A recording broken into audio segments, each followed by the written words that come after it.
Hey guys, how are you? I am Andre Hatchett. You can call me Brother Dre with BlackManDoingIt.com, the rebranding of the Black Man, where we bring you positive, strong black men with bravado, leadership skills, and who are doing great things for themselves, their family, and their community. Here we have one of the up and coming leaders in our community, Brother Baruti Libre out of Thank you. Jersey City. How are you, King? I'm doing pretty well, King, and it's an honor to be here. Thank you, Brother Dre. Kudos to you. Yes, sir. Yes, sir. It's an honor to have you here. I was talking to Brother Libre earlier on about his endeavors, and I was like, man, we have to get Brother Libre on BlackmenDoingIt.com because this is what we need. This is why we built this It's platform an to honor. highlight brothers who are doing it. Exactly. Salute to all black men doing it.com. It's an honor to be on here Thank you. and to be recognized as a black man doing it. I'm trying. You definitely are. Um, we can complain about the TV not showing it. We complain about the internet not showing it. We complain about Fox News, MSNBC. But look, we have Skype, we have computers, we have smartphones, we Exactly. have laptops. We can control our own media. So, Brother Brody, Exactly. please tell the people what you do and how you do it, please.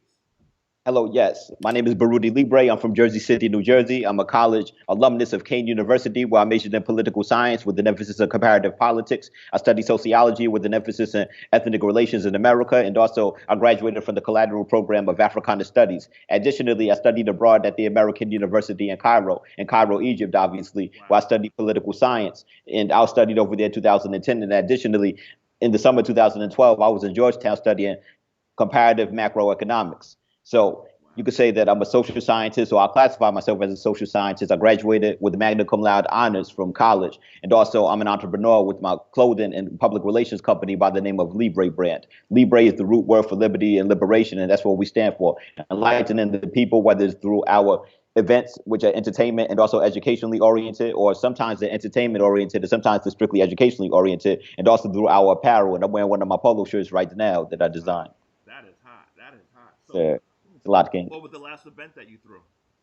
The last event that we had was the Art of Vibes event, and that was in March as it relates to our entertainment oriented events. From there, we mainly been focused on selling apparel and distributing apparel from the manufacturing wing, Libre Produce. With Libre Produce, what we do is we manufacture and also we customize apparel for the people. So right now, we've been focusing on the apparel as it relates to the business aspect of it all. But our last event was the Art of Vibes. People are asking for another event, but we're going to see Uh-huh. what's going on right now because right now, at the moment, I'm busy writing a book and the manuscript is almost done. Oh And it's wow. a multidisciplinary book which encapsulates political science, economics, sociology, ethnic studies, philosophy, and self improvement. So Wow. What's the I'm book almost called? done with that. That's been consuming a lot of my time. Yeah, the name of the book is called Black Wealth Matters. That's the shortened title, but the extended title is Black Wealth Matters: Proven Strategies for Liberty, Self-Sufficiency, and Prosperity for the African World via the Free Market. That's the extended title. So be on the lookout for that. It's going to be infused with a whole lot of information, a whole lot of citations, a whole lot of documentation, and also a whole lot of wit as well. Good stuff. Good stuff. I'll be looking forward to getting my copy in the upcoming future. Thanks a lot, King. Appreciate you. Appreciate you. All love, bro, Brody. So, as the black man doing it as you are, what do you see that's missing from a lot of our other black brothers who might need some help? Maybe they got caught up in the system. Maybe the self esteem is low. The determination of the black man. What's going on out here with the plight, in your opinion? All right. Yes, there are a lot of ways to answer that, and I don't want to be too intricate because I don't want to take up too much of your time because Mm-hmm. there's a whole lot to get into with that. But I'm Yes. going to speak about this as succinctly and laconically as possible. But what's going on with the black community is a lack of something that I called the componential and dimensional factors of wealth. Now, when people think of wealth, they only think of it financially. But according to the paradigm that I created based on synthesizing my studies and also based on my experiences, wealth consists of four components. Mm-hmm. There's human capital, there's social capital, there's natural capital, and there's financial capital. A lot of the time, we just focus on the financial capital, but we lack the human capital. And the human capital consists of knowledge, it consists of productivity, it consists of passion, it consists of attitude, it consists of skills, it consists of dexterities, it consists of specializations. So once we develop the human capital, then our value appreciates. And once Mm-hmm. our value appreciates, then people will feel inclined to affiliate with us, respect us, do business with us, hire us, fund our business endeavors. So then from there, we'll be more of a respectable group of people. But since we lack those skills, then unfortunately, people are apathetic or may have an anathema towards even dealing with us. Because once you have the human capital, then you can convert that to something monetizable and lucrative, which leads to financial capital. But also, a lot of the time we just focus on economics or we focus on finances and we alleviate or we omit the crisis that affects the black community. Dr. Malana Karenga said this: the key crisis that affects black life is the culture crisis, meaning that a lot of us are not aware of our accomplishments, are not aware of our identity from a historical, cultural, or philosophical perspective, which is the reason why I stress that Afrocentricity is needed within the community, because that is the social norm which is going to amalgamate us together and incentivize progress as a people. But then again, people may say, I don't want to hear that back to Africa talk. Well, how's that going to benefit me? Well, that's where we have something called the African-centered incentive. There needs to be an incentive for a black person to want to politic with another black person, because from the Aristotelian concept, man is political by nature. But around that time, people call everyone men. But for the sake of everything, since we have the women listening, men and women are political by nature, meaning that a man or a woman, or men and women, people usually affiliate with one another to advance their interests. So if people see black people as the people that are complacent, that are people that are in the state of destitution, and people that are in the state of impoverishment, people that are in the state of obscurity, and people that are in the state of confusion, then there's no incentive for a black person to affiliate with another black person, because there's a lack of value. And what's one of the prerequisites of value? Human capital. Because with human capital, then you could accumulate financial capital, which is the reason why there are times in which I'm going to use an international politics perspective. This is where my comparative politics is about to come in, which is the reason why the United States may subsidize countries with billions of dollars, but then no countries don't have nothing to show for it. They still have the poverty. They still have the malnutrition. There's still the dictatorial regime within that country, and there's still a lot of the societal and social problems. You want to know why? Because once you subsidize absurdities, then you have more of it. It's mathematical, it's universal. So going back to the situation as it relates to the black community, instead of focusing on just the mere financial aspect, we need that human capital, because once you have human capital, then you could make money. If you lose that money, you'll make it again. You want to know why? Because no one can take away what's between those noggins. I mean, those temples, excuse me. No one can take away what's between those temples. So I say that as it relates to the black community, we need that human capital and we need that social capital. And the people that are already conscious, we need to become more successful at what we do, because once we become more successful, then trust me, the masses will want to flock to us, because it'll be either staying in destitution, staying in depression, staying in obscurity, staying in confusion, staying in consternation, or leaning towards prosperity, wealth, peace, and happiness. There's more to it than that, but I just want to keep it as succinct as possible. That's deep. That's deep. Who are 5 people who you studied, look up to, mentors, family members? Who you get your strength from? My strength from. Okay, well, I had to give my respect and admiration to my parents, because without them, I wouldn't be here in the physical form, and also without their diligence, their hard work, their tenacity, and also their sympathy towards me, then I won't be where I am, or I won't be striving to get to where I'm going to get. So I got to give it up to my parents, Baruti Kafele, and also Kimberly Kafele. Got to give it up to them. And also, additionally, salute to Dr. Boyce Watkins as well, as it relates to the financial advice he gives to the community, and him sacrificing his business, sacrificing himself to bring truth to power to the people as well. So I got to give my kudos and respect to him. Also, Dr. James Conyers of Africana Studies within Kane University. I had to give my respect and admiration to him, because he definitely enlightened me and opened my mind as it relates to cultural awareness, even though I grew up in an Afrocentric kind of household, but he took it to another level because of his erudition, his scholarship, and everything else.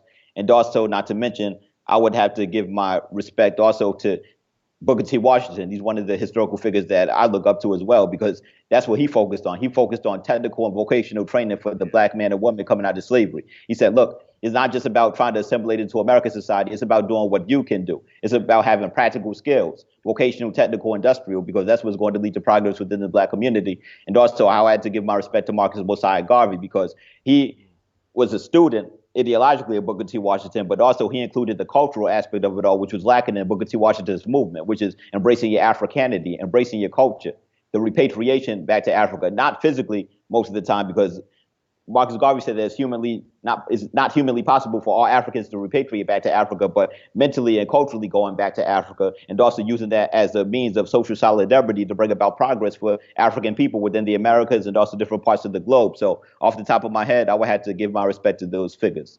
Nice, nice. Mm.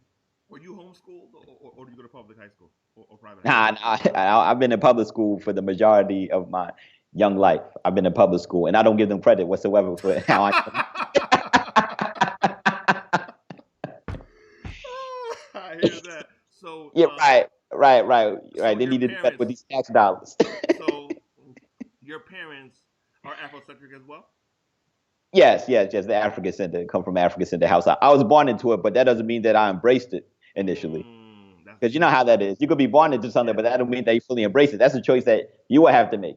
yeah. No, my dad I told always me respected it, but I didn't fully embrace it in high initially. school. My dad told me, he gave me the option. He said, "Look, don't work these jobs that you're working. I worked since I was 14. I'm just one old school worker." He said, "I will Oh. pay you to study. I will pay you to stay home Mm, and study." I didn't do it. mm, So if I gave me the option, don't work these jobs, stay home and study, and I will pay mm, you.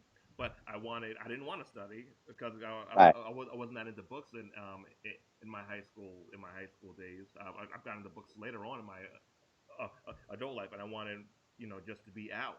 So right. I'm Understand with it. you on the rejecting of the of positivity growing up, but at least we got it Right, later right. on, right?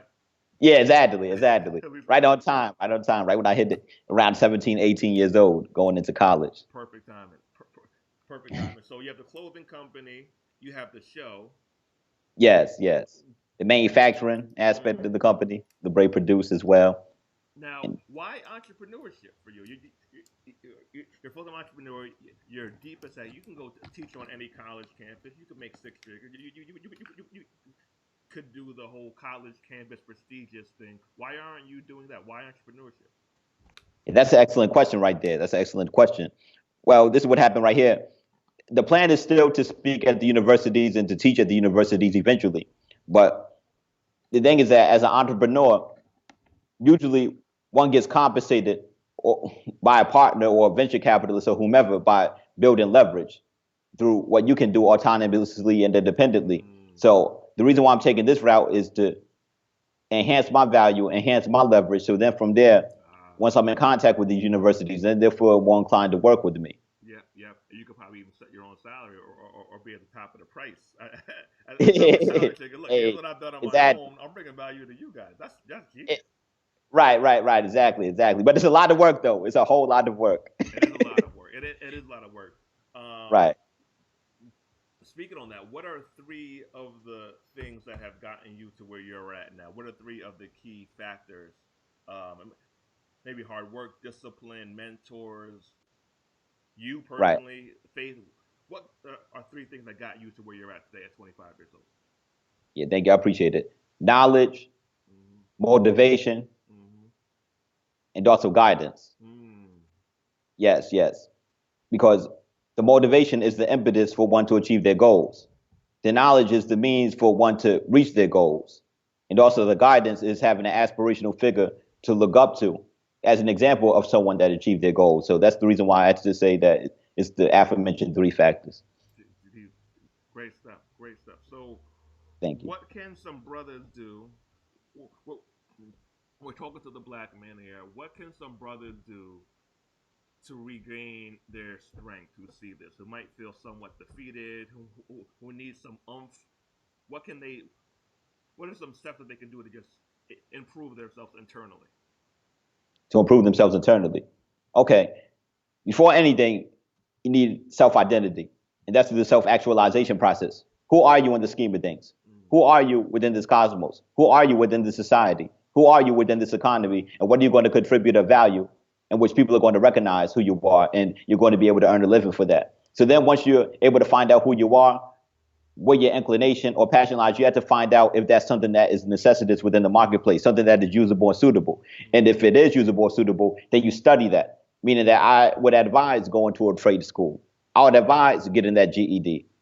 If the passion's there, I would advise you being an autodidactic, meaning being self-taught within a certain craft. So then once you accumulate that, then you appreciate and value like a stock. And then by appreciating and value, then you'll be able to add something to the marketplace. And by adding something to the marketplace, you'll be able to feed yourself and feed your family for generations upon generations. Mm. So center yourself, know your value, Self identity. self Know thyself, identity, as they said in ancient Kemet.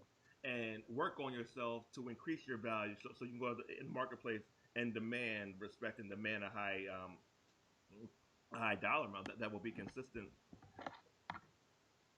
Exactly. for life. Yes, I can't get. I was Yes. talking to someone else. I was talking to someone last week, and I said, "Look, if you maximize your skill, his skill is video production. He's great at it, Okay. but he's consistently late on finishing the orders. Mm. He's not the best communicator in the world. I said, if you work on those two things, you have the skill. You will be through the roof. Your income will be through the roof. You'll be hired for bigger projects. Just tweak these two things. Not even to where they're perfect, Brother Rudy, but where they're damn good, where you don't mind recommending them. And all you need is Exactly. one thing to master, and it will take you to the top. All you have to master is one thing. Right. Exactly. Exactly. You don't need to be a jack of all trades. No, no. Some people can do it, some people can't.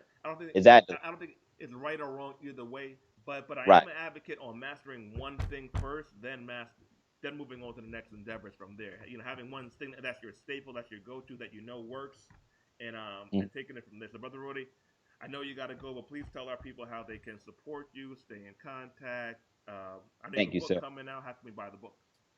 Oh, yes. The book is going to be available on www. My personal website, BARUTILIBRE.com. But it's going to be on Amazon and the various other websites as well. We're right now focusing on figuring that out so that we could get everything efficiently to the people through the various platforms that exist via the World Wide Web. And also, if you would like to look at my commentaries and anything else, you can still go on my website, www.baruti.com. And also for the apparel, you can go on www.librebrand.com. Libre Brand, that's the name of the company. And you can follow me on social media, on all social media outlets. BARUTILIBRE at BARUTILIBRE. Baruti That's it. Libre, leader in our community. He will be a Oh, household name in oh, two thank you. years. Oh, appreciate you. Appreciate you. Yeah, that initially wasn't the plan, but hey, it is what it is. It is what it Thank is. you. I see it coming, and we need it. So thank you for doing the work you do. Thank you Appreciate for joining the blackmandoingit.com. I appreciate it. you. Thank you for doing the work that you do. It's certainly an honor, and I appreciate you for allowing me to have this platform in order to promote what I have going on. Any day, anytime, any platform I have, you have access to. So anything you need, just Yes, let sir. me know, King, and I appreciate it. You have a great day, brother Rudy. Okay. Peace and blessings to you. Peace.